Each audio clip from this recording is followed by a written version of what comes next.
이번 시간은 3차식 같은 것이 있는 순열에 대해서 알아보도록 하겠습니다. 먼저 문제를 하나 볼 건데 5개의 문자 AA, BB를 일렬로 배열하는 모든 경우의 수를 구해보자 라는 문제인데요. 먼저 여기 A 2개를 다른 A로 봐서 A1, A2 이렇게 보도록 할 겁니다.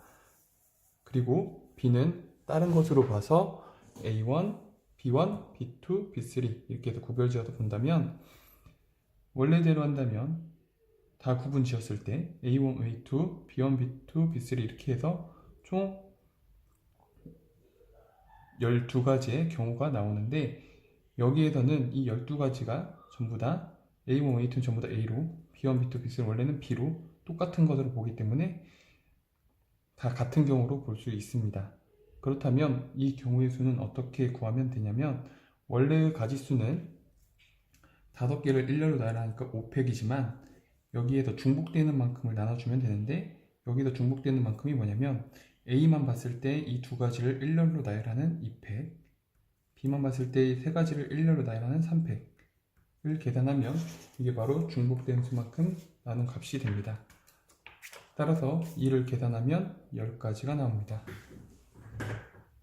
자, 이것을 좀 더 확장했을 때 같은 것이 있는 순열의 수를 구할 때 n개 중에서 같은 것이 각각 p개, q개, 그리고 점점점 r개씩 있을 때 n개를 일렬로 배열하는 수는 n팩토리얼을 같은 것이 있는 개수만큼 나눠주면 됩니다.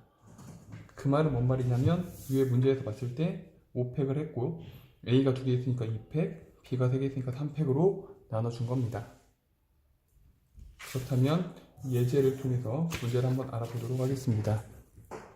교과서의 16쪽에 2번 문제를 보면 되는데 빨간색 깃발 2개, 파란색 깃발 3개, 노란색 깃발 4개를 일렬로 배열하여 신호를 만들 때 양 끝에 노란 깃발이 오도록 만들 수 있는 서로 다른 모든 신호의 개수를 구하시오. 자, 그러면 양 끝에 노란색을 고정을 하고요. 중간에는 총 7개의 색깔이 들어가면 됩니다. 그럼 결과적으로 봤을 때 7개를 일렬로 나열하고요. 중복되는 개수만큼 나눠주면 되는데 빨간색이 2개, 파란색이 3개, 노란색 끝에 2개가 배열되어 있기 때문에 나머지 2개만 배열시켜주면 됩니다. 그래서 얘를 계산하면 얘는 210, 그래서 결과적으로 210까지가 나옵니다. 자, 또 다른 문제를 하나 더 보도록 하겠습니다. 예제 3번을 볼 건데요.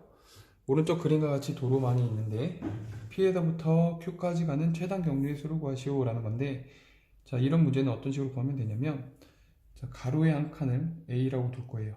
그럼 총 결과적으로 했을 때 A가 4개가 있고요. 세로의 한 칸을 B라고 두면 총 3칸이 있죠. 그럼 B가 3개가 있는 건데 P에서 Q로 가려면 A를 어떻게든, 즉 가로를 어떻게든 4번을 거쳐야 되고 세로를 3번을 거쳐야 돼요. 그 말은 A가 4번 나오고 B가 3번 나오는 것을 얘를 일렬로 나열하면 되는 경우가 되겠죠. 그래서 7개를 일렬로 나열하고 A가 똑같이 4개 있으니까 4팩, B가 똑같이 3개니까 3팩으로 나눠주면 그게 바로 정답이 됩니다. 그래서 이를 계산하면 35가 되어서 정답은 35가지가 되는 겁니다.